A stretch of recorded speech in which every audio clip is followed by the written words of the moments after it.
2024 के लोकसभा चुनाव में आम आदमी पार्टी की नई रणनीति की। आम आदमी पार्टी ने अपना चुनावी अभियान बहुत तेज करना शुरू कर दिया है और इस कैंपेन में जो पहली तस्वीर अब आपके सामने दिखाई देती है वो है अरविंद केजरीवाल जेल की सलाखों के पीछे। और उस पर जो कैंपेन के लिए जो नारा दिया गया है, जेल का जवाब वोट से। यह अपने आप में बहुत रोचक बात है कि जेल जाने के बाद भी अरविंद केजरीवाल और उनकी पार्टी आम आदमी पार्टी लगातार इस बात को भुना रही है कि कैसे उन्हें जेल पहुंचाया गया है, वो कितने सताए हुए हैं, वो कितने दुखी हैं, जनता के प्रति वो कितना कुछ करना चाहते हैं लेकिन कर नहीं पा रहे हैं। आम आदमी पार्टी के इस प्रचार अभियान को आज दिल्ली सरकार के मंत्री गोपाल राय और आम आदमी पार्टी के सांसद संजय सिंह के साथ साथ संदीप पाठक ने इस पूरे कैंपेन को लॉन्च किया। नारा है, तस्वीरें अभी आप अपने स्क्रीन पर देख रहे हैं। इसके साथ साथ एक और मजेदार वाकया हुआ जो कि इस वीकेंड पर हुआ। 60 के आसपास आम आदमी पार्टी के कार्यकर्ताओं ने सुनीता केजरीवाल, जो कि आम आदमी पार्टी के अध्यक्ष और सबसे बड़े नेता अरविंद केजरीवाल की पत्नी हैं, उनसे यह गुजारिश की कि पार्टी का नेतृत्व अरविंद केजरीवाल को ही करना चाहिए और संदेशवाहक के तौर पर सुनीता केजरीवाल को जनता से संवाद करते रहना चाहिए ताकि अरविंद केजरीवाल की आवाज जन जन तक पहुंचती रहे। अब जरा सोचिए कितनी अच्छी रणनीति है ये। सबसे पहले अरविंद केजरीवाल ये साबित करने की कोशिश कर रहे हैं कि वो जेल के पीछे हैं और बहुत मुश्किल में हैं, और संदेशवाहक के तौर पर उनकी पत्नी सुनीता केजरीवाल हैं, जो कि अरविंद केजरीवाल का फोटो जेल में रहते हुए किस तरीके से लगाती हैं अभी आप अपने स्क्रीन पर देखिए। एक तरफ शहीद भगत सिंह है और दूसरी तरफ बाबा अंबेडकर हैं, और ऐसे में अरविंद केजरीवाल के संदेश को सुनीता केजरीवाल देती हैं। यानी कि पूरा विक्टिम कार्ड खेलने की जबरदस्त तैयारी है। और यह तब हो रहा है जबकि भारत के इतिहास में पहली बार किसी भी राज्य का मुख्यमंत्री अपने पद पर आसीन होने के बाद भी 15 दिनों के आसपास जेल में बंद है। आरोप शराब घोटाले का या घोटाले का है और इसके बावजूद मुख्यमंत्री अपने पद से इस्तीफा नहीं दे रहे हैं और ना ही वो देने वाले हैं, कम से कम ऐसा लगता है। और 25 दिनों तक अगर ऐसा ही चलता रहा तो 25 दिनों तक अरविंद केजरीवाल जेल के भीतर से ही अपनी सरकार चलाते रहेंगे और सहानुभूति की इस पूरी बयार को बटोरते भी रहेंगे। जाहिर सी बात है, इस पूरे प्रकरण से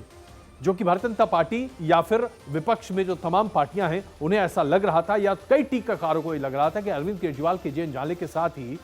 आम आदमी पार्टी बिखरती हुई दिखाई देगी, रणनीति का अभाव दिखाई देगा और लोकसभा के चुनाव में प्रचार में बिल्कुल धार नहीं दिखेगी। लेकिन साहब यहां तो बिल्कुल उलट हो गया है।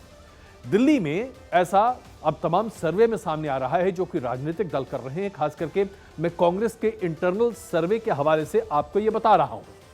कांग्रेस का इंटरनल सर्वे अब यह बता रहा है कि दिल्ली की 7 लोकसभा सीट में आम आदमी पार्टी के मुख्यमंत्री अरविंद केजरीवाल की गिरफ्तारी के बाद से एक सहानुभूति की लहर है। जी हां, यह अपने आप में बड़ा अजब है, लेकिन यह सही है।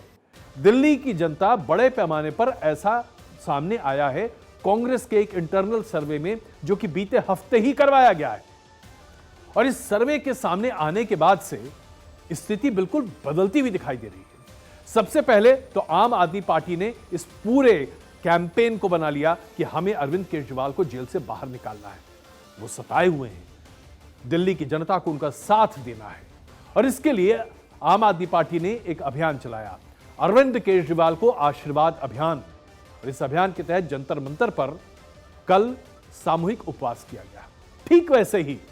जैसे महात्मा गांधी आजादी से पहले भारत की आजादी के लिए उपवास या फिर साइलेंट प्रोटेस्ट या फिर अहिंसक प्रोटेस्ट की बातें क्या करते थे, इन तमाम नीतियों को आज आम आदमी पार्टी बड़ी इफेक्टिवली भारतीय जनता पार्टी के खिलाफ इस्तेमाल कर रही है और यह अपने आप में बहुत जबरदस्त बात है। इसके साथ साथ हमने आपको यह भी बताया कि कैसे इंटरनल सर्वे जो कांग्रेस का किया गया है उसमें यह बात निकल कर आ रही है कि अरविंद केजरीवाल और आम आदमी पार्टी ने इस आपदा को अवसर में तब्दील कर दिया है और इसमें कोर्ट का भी समर्थन मिल रहा है। अरविंद केजरीवाल को 3 याचिकाएं दायर की गई हैं, सबसे पहले दिल्ली हाई कोर्ट में और उसके बाद सुप्रीम कोर्ट में तो जब याचिका दायर की गई कि अरविंद केजरीवाल को मुख्यमंत्री के पद पर आसीन रहने का कोई अधिकार नहीं है, तो इस पब्लिक इंटरेस्ट लिटिगेशन को सुप्रीम कोर्ट ने बाहर खदेड़ कर फेंक दिया। इतना ही नहीं, जिस याचिकाकर्ता ने इस पीआईएल को फाइल किया था उनके ऊपर जुर्माना भी लगा दिया और कहा कि यह पब्लिसिटी के लिए पीआईएल करना बंद कर दीजिए वरना हम जुर्माना लगा देंगे। संजय सिंह जेल के बाहर हैं। इससे आम आदमी पार्टी का मॉरल बूस्ट हो चुका है। उनकी पत्नी लगातार संवेदनाओं के इस पूरे उबाल को एक साथ सहयोग कर आम आदमी पार्टी की तरफ करने की पूरी कोशिश करती चली जा रही हैं और ऐसे में अब रणनीति के आधार पर जेल के भीतर रहकर आम आदमी पार्टी पूरे तरीके से अरविंद केजरीवाल की इस गिरफ्तारी को भुनाने में लग गई है। भारतीय जनता पार्टी ने कई तरह के नारे दिए, हर तरह की कोशिश हो रही है, लेकिन दिल्ली के लेफ्टिनेंट गवर्नर अभी तक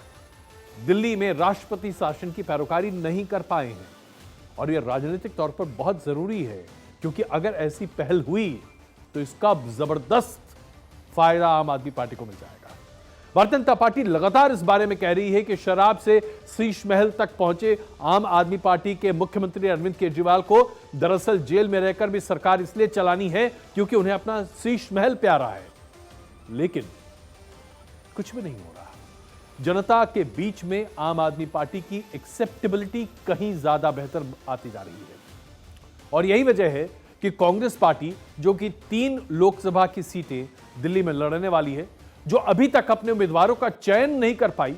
आम आदमी पार्टी 4 दिल्ली की लोकसभा सीटों में अपने प्रत्याशी को खड़ी कर चुकी है। 7 लोकसभा की सीटें दिल्ली में हैं। ऐसे में अब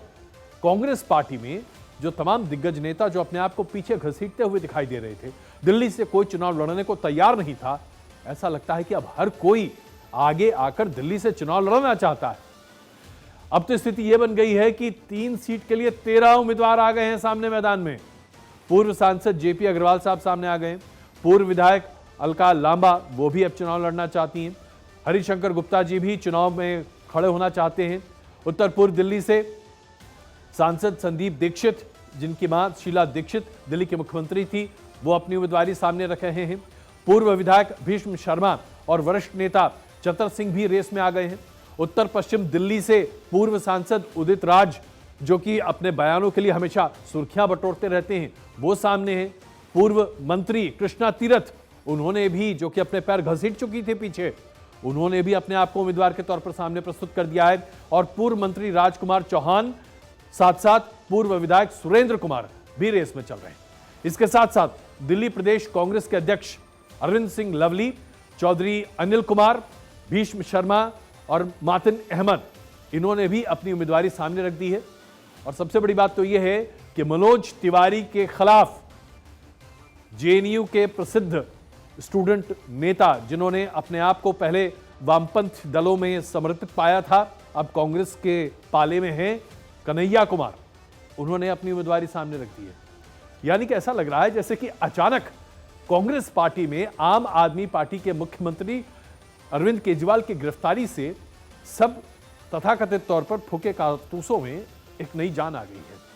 और हर किसी को लग रहा है कि उनकी उम्मीदवारी होनी चाहिए, क्योंकि कांग्रेस का इंटरनल सर्वे अब यह कहने लगा है कि एक संवेदना की लहर है